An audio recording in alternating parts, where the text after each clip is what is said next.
The silence of the pali. My father rarely spoke of his summer semester in Hawaii, but the one story he did tell, about a field trip to a sacred cliff, is the reason I never take a single stone from the wild.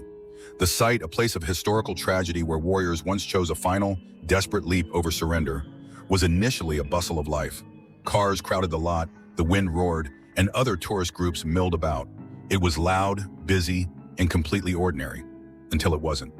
My dad and his friends slipped away for a moment of irreverent need, finding a lone tree to duck behind. Two college boys, oblivious to the history beneath their feet, relieving themselves on sacred ground. When they stepped back onto the path, everything had changed. The wind died.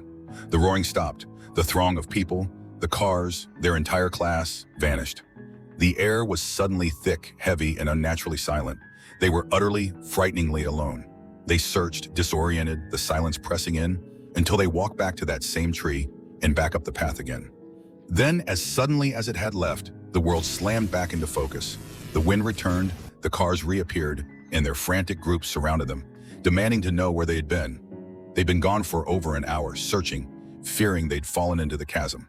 For an hour, my dad and his friend had been in a place outside of time, witnessing a terrifying void, but the price of their disrespect wasn't paid yet. That night, one of the girls who had carelessly pocketed a small rock as a souvenir woke to a presence. Standing on the foot of her bed, leaning over her, was a green figure, an angry, spectral man. She screamed and it vanished, but the message was clear. The next day, when they confessed their ordeal to the native Hawaiian hall director, the color drained from his face. He confirmed their fears. They had grievously offended the aumakua, the ancestral spirits. They were forced to return immediately.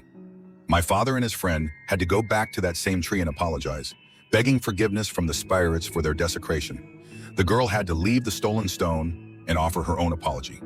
Only then, with the offering returned and the apologies spoken, did the terrible feeling of being watched finally lift. My dad never returned to that site. He taught me a lesson he learned on sacred ground. Never take anything. You never know what or who you might be bringing home with you.